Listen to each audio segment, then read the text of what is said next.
Hello there, horror enthusiasts, and welcome back to another episode of Curtis Review! Today we've got something spine-chillingly exciting to discuss. The horror genre has birthed some unforgettable classics, and it looks like we might have another gem on our hands. That's right, we're delving into why Talk to Me is being hailed as an instantly iconic horror movie. So let's not waste any time or keep any hands idle.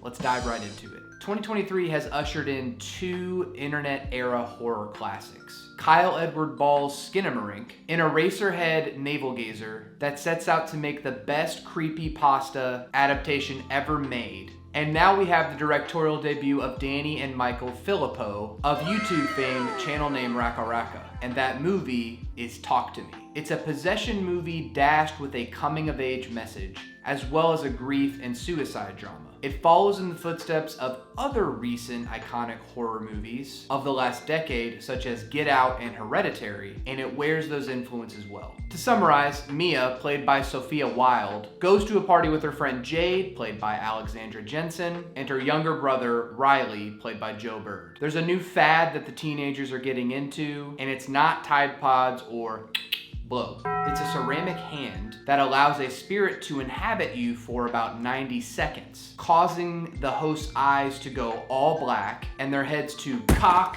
backwards with some excellent visual and audio editing to aid in the darkness. But it's all in good fun until Mia realizes she can use this hand in order to communicate with her recently passed mother. Now, I call these movies internet-era horror because Talk to Me specifically is indebted to YouTube, Instagram, and TikTok culture. The Filippos are undoubtedly YouTubers in the truest sense. And the first thing indicating this, and probably the aspect of the film that's carrying the most weight, is the sound design. Every single sound in this movie is precise and punchy. A pillow smacking someone or a knife cutting through flesh, it's all viscerally available and blasted into your ear holes. Sound can often make or break a horror movie. And I never felt like the sound design cheapened any of the visual effects, scares, or images flashing on screen. It is absolutely the most captivating element of the movie. And part of what I believe is a crucial design choice that makes a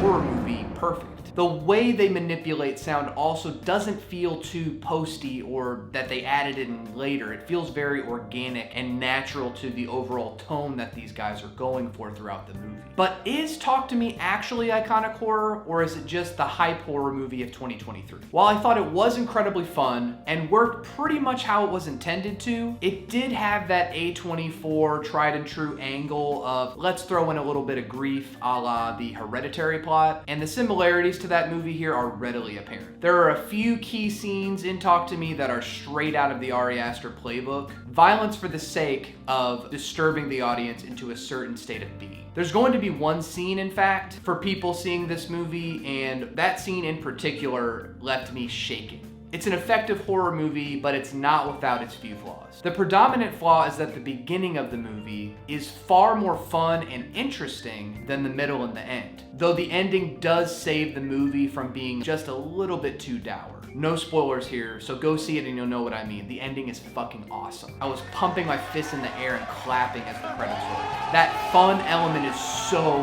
damn good in the beginning of the movie. Discovering how Talk to Me and Let Me In function as phrases, like a lighter flame to a bong wick, is so satisfying to watch unfold. The cell phone eye is effervescent and omnipresent, and the social media aspect of the film is crucial to the tale being told. It lets seep in the fear of being watched when going through something that's pretty traumatic. Like, talking to spirits should be pretty terrifying, but to teenagers, everything is a competition to get that next clip, to get those likes on TikTok, and to show how much you can take, even if it leaves you vomiting at the end of the night and wishing you were no longer alive. Some of the best scenes happen in the introduction with the ceramic hand, allowing time for lore building to settle in without any messy exposition. And we don't really wonder what or how strong this hand's influence actually is. It just is. And we love to get high on the afterlife. It's giving Afterlife. But then the emotional drama of the movie gets folded in. This kind of stuff works for me. Might not work for everybody. It detracts from the film overall. Like, I could have gone without a couple of scenes near the end and in the middle, but it's also a part of what makes Talk to Me special. There's gonna be those haters who compare it to Hereditary, and fine, whatever. live your life, whatever you want to do. But it's doing its own thing that's worth being treasured. This brings us to Mia, our queen in yellow, bathed in color and light, whilst the other children are muted in tones of denim, blue, gray, and black. Yellow can signify many things, but here it symbolizes childish youthfulness, innocence, naivete, inner sickness, and caution. Mia is broken by the loss of her mother, eager to be accepted and allowed back into her social circle. This severed hand is her only way to try and connect with people again, to regain control over her grief-stricken life. Sophia Wilde should be considered for an Oscar here. Okay, alright, maybe I'm a little over the top. Seriously, she's fucking good here. Her performance is relentless and captivating. And if you look up her IMDb credits, she hasn't done much. Cannot wait to see what she does in the future. Her eyes, man, oh my god, her eyes. The way she works those eyes. Her physicality, a line delivery. Everything feels so delicate and chaotic all at once. It's an excellent performance in a horror movie, and I could not imagine anyone else doing what she does here. Watching her unfold Mia's layers and eventual madness is worth the price of admission alone. Grief can get you like that, man. And part of the message of the movie that resonated with me so much, given the loss in my life recently, was that you will literally do anything to get someone back that you loved so much. Mia is blinded by her grief, unable to make the correct decisions that would normally keep her family, friends, and loved ones protected. All she wants is her mommy. And eventually that grief, and here the spirits, take a hold of her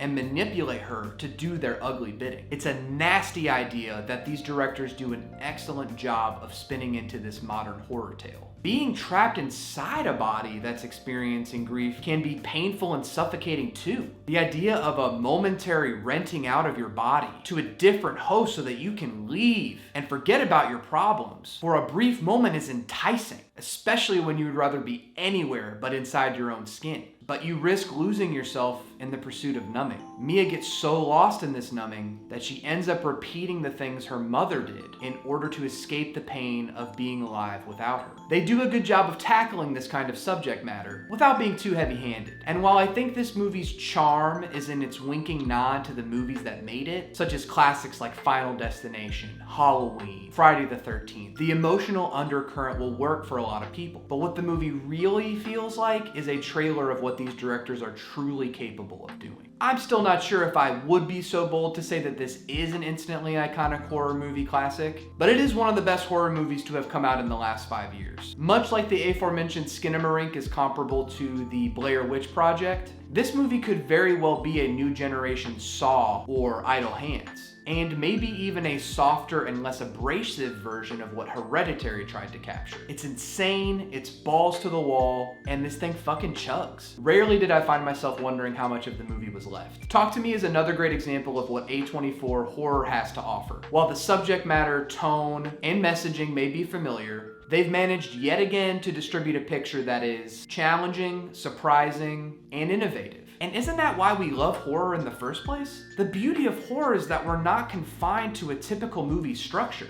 Horror is punk rock. You can fuck around with audio cues, make things sound punchy as hell, and just experiment. Images, structure, and storylines can be allowed to branch out into disturbing and disgusting areas. We can explore what it means to be human, and a big part of being human is blood, guts, and terror. This is why people like me are drawn to horror. It's comforting to know that we are not all suffering alone. Grief is something that everyone deals with, and it can make you do crazy batshit things. Lastly, I do want to add that horror franchises feel like something of the past. We mostly get reboots, reduxes, or remasters nowadays, and it's hard to believe for younger generations probably that movie franchises used to span 6, 7, 8 movies and not be within a superhero multiverse. The premise of Talk to Me is so creative and compelling that A24 could go in multiple directions for future installments if they go that route. So maybe a fully comedic Talk to Me. Maybe a Talk to Me at a resort, a la The White Lotus. Or perhaps a passing of the torch to other directors that are creative and innovative, taking their own spin on the concept of Talk to Me. Something like the VHS movies, if you know those. The possibilities are absolutely endless. And with the way this studio distributes movies, they could very well have a money trough on their hands here. What did you think of Talk to Me? Is it overhyped or is it a new horror classic? Leave all the comments below and let me know what you think. If you like this video, please don't forget to like and hit that subscribe button. And don't forget to share this video with your friends as well. It would be a huge help to me. I am trying to get that subscriber count to 100 before the end of the year. So help me out with that, please. I'm begging you. Until next time, keep talking to me, keep letting me in, and peace. Huh? What's that? Oh, you're a Curtis Review fan. You want me to... Okay, yeah, talk to me. I let you in.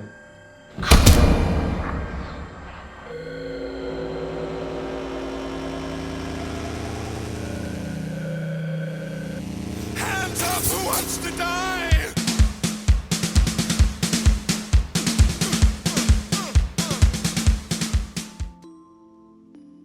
The horror genre has birthed some unforgettable...